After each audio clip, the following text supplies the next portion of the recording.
نحمد ونصلی علی رسول الکریم اما بعد اعوذ باللہ من الشیطان الرجیم بسم اللہ الرحمن الرحیم وَإِلَىٰ مَدْيَنَ أَخَاهُمْ شُعَيْبًا فَقَالَ يَا قَوْمِ اعْبُدُوا اللَّهَ وَارْجُوا الْيَوْمَ الْآخِرَ وَلَا تَعْثَوْا فِي الْأَرْضِ مُفْسِدِينَ فَكَذَّبُوهُ فَأَخَذَتْهُمُ الرَّجْفَةُ فَأَصْبَحُوا فِي دَارِهِمْ جَاثِمِينَ وعاد وثمود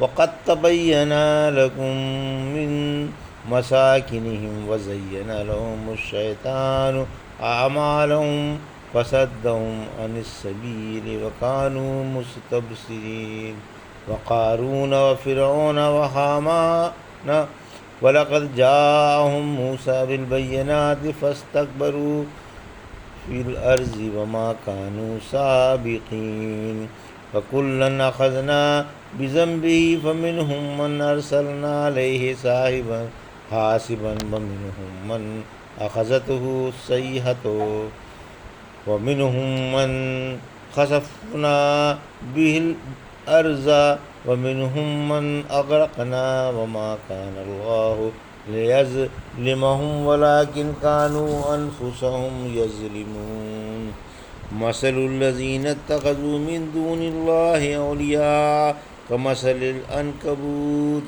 اتخذت بيتا فإن أوهن البيوت لبيت العنكبوت لو كانوا يعلمون إن الله يعلم ما يدعون من دونه من شيء وهو العزيز الحكيم وتلك الأمثال نضربها للناس وما يعقلها إلا العالمون خلق الله السماوات والأرض بالحق إن في ذلك لآيات للمؤمنين۔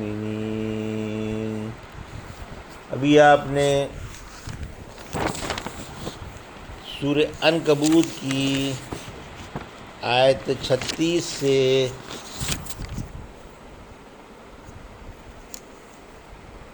44 کی تلاوت سماعت فرمائی۔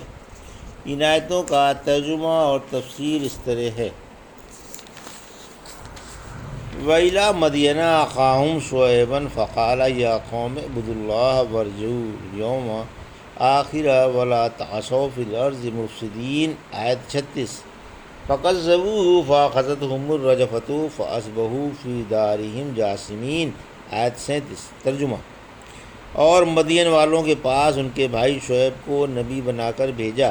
انہوں نے کہا، اے قوم، اللہ کی عبادت کرو اور قیامت کے دن سے ڈر جاؤ اور زمین پر فساد نہ مچاؤ۔ پھر انہوں نے شعیب کو جھٹلایا۔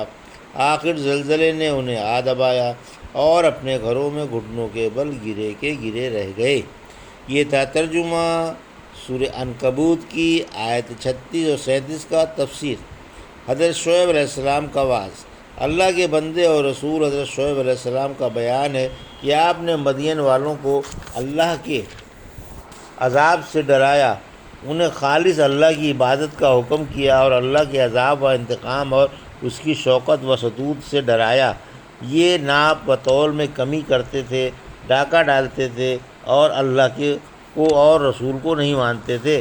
آخر اللہ نے انہیں خوفناک و عظیم زلزلے سے اور دلزوز چیخ سے تباہ کر دیا، اور ابر والے دن کے عذاب سے بھی۔ یہ بڑا سخت عذاب تھا، اس سے ان کی روحیں فنا ہو گئیں۔ ان کا تفصیلی قصہ سورہ اعراف، ہود اور شعراء میں گزر چکا ہے۔ وعاد وثمود وقد تبین لکم من مساکنہم وزین لہم الشیطان اعمالہم فصدہم عن سبیل وکانوا مستبصرین آیت 38۔ وقارون وفرعون وہامان ولقد جاءهم موسى بالبینات فاستکبروا فی الارض وما كانوا سابقین آیت 39۔ فکلا اخذنا بذنبه فمنهم من ارسلنا علیہ حاصبا ومنهم من اخذته الصیحة ومنهم من خسفنا به الارض ومنهم من اغرقنا وما كان الله لیظلمہم ولکن کانوا انفسہم یظلمون۔ آیت 40۔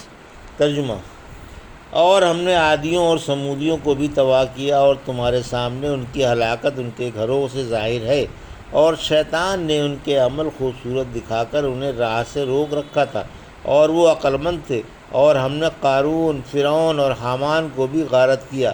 دیکھیے ان کے پاس موسیٰ کھلی دلیلیں لے کر آئے تھے، پھر انہوں نے دنیا میں غرور کیا اور وہ بھاگنے والے نہ تھے۔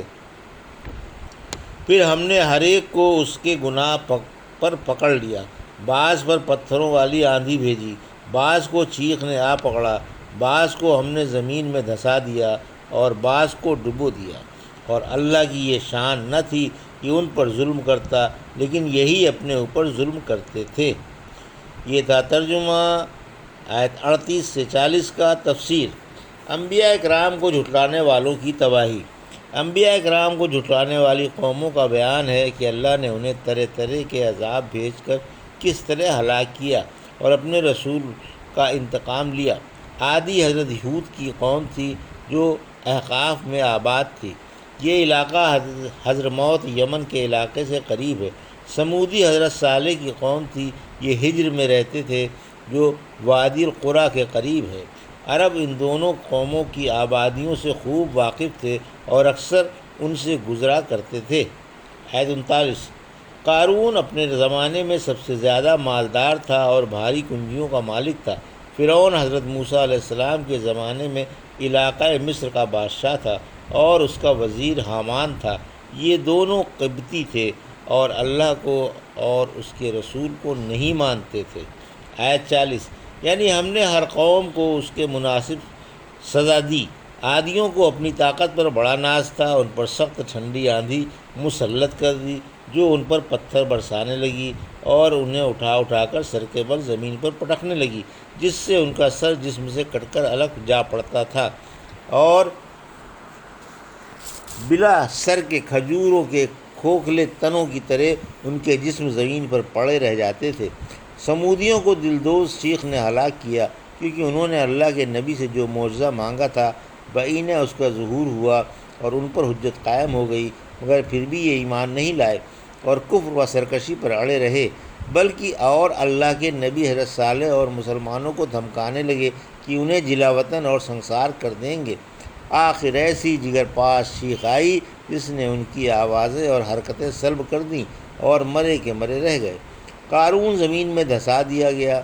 یہ بڑا سرکش و باغی، بداعمال و نافرمان، زمین پر اکڑ کر چلنے والا، اترا اترا کر قدم اٹھانے والا اور اپنے کو بہت بڑا سمجھنے والا تھا۔ اللہ نے اسے میں اس کے خزانے کے دھسا دیا اور وہ قیامت تک زمین میں دھستا ہی چلا جائے گا۔ اور فرعون و حامان کو میں پورے لشکر کے صبح صبح بحر قلزم میں ڈبو دیا، ان میں سے ایک بھی نہیں بچا۔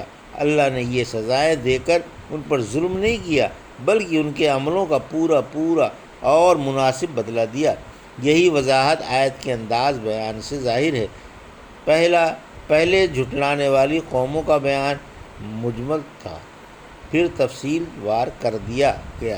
اسی کو اصطلاح میں لف و نشر کہتے ہیں۔ مثل الذین اتخذوا من دون اللہ اولیاء کمثل العنکبوت اتخذت بیتا وان اوہن البیوت لبیت العنکبوت لو کانوا یعلمون۔ آیت 41۔ ان اللہ یعلم ما یدعون من دونہ من شیء وہو العزیز الحکیم۔ آیت 42۔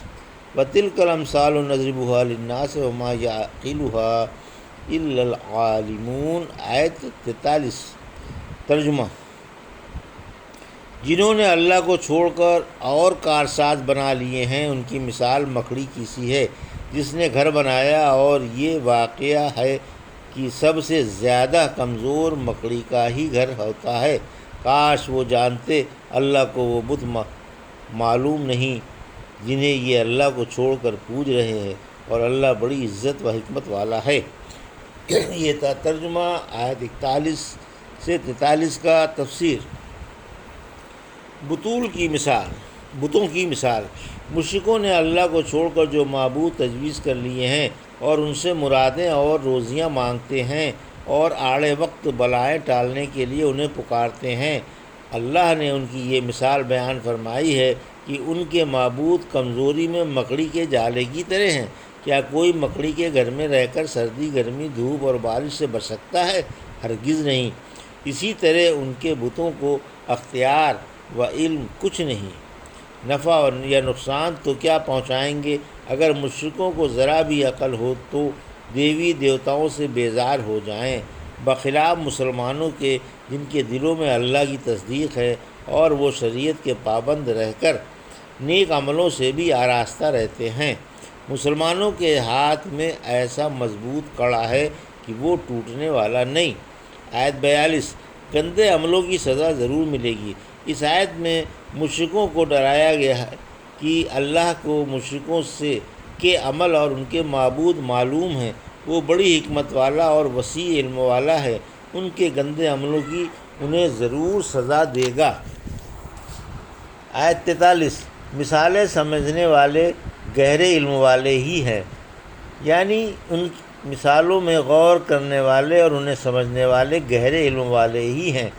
عمر بن مرہ فرماتے ہیں، جب میں قرآن کی کوئی ایسی آیت پڑھتا جو میری سمجھ میں نہ آتی تو مجھے رنج ہوتا، کیونکہ میں نے اللہ کے رسول صلی اللہ علیہ وسلم سے سنا، آپ فرماتے تھے کہ انہیں گہرے علم والے ہی سمجھتے ہیں۔ خلق اللہ السماوات والارض بالحق ان فی ذلک لآیات للمؤمنین۔ آیت 44۔ ترجمہ: دنیا حکمت سے پیدا کی گئی۔ حق تعالیٰ اپنی عظیم و ہمگیر قدرت کی خبر دے رہا ہے کہ اس نے کائنات بیکار و عبث نہیں پیدا کی بلکہ حکمت سے پیدا کی ہے۔ سورہ طٰہٰ کی آیت 15 میں، تاکہ ہر ایک کو اس کے عملوں کا بدلہ مل جائے۔ سورہ حامیم سجدہ کی آیت 31 میں، تاکہ اللہ بد عملوں کو ان کے عملوں کی سزا دے اور نیک عمل والوں کو انعامات سے نوازے۔ پھر فرمایا، میں مومنوں کے لیے زبردست نشانی ہے۔ اس میں مومنوں کے لیے زبردست نشانی ہے، یعنی آسمان و زمین اور اس کا ذرہ ذرہ اس بات پر صاف طور سے دلالت کر رہا ہے کہ اللہ ہی بلا شرکت غیر ہے، خالق و مدبر، عالم ہے اور سچا معبود ہے۔ یہ تھا سورہ عنکبوت کی آیت 36 سے 44 کا ترجمہ اور تفسیر جو ابھی آپ نے سماعت فرمائی۔ بارک اللہ لی و لکم فی القرآن الحکیم و نفعنی وایاکم بآیات الذکر الحکیم۔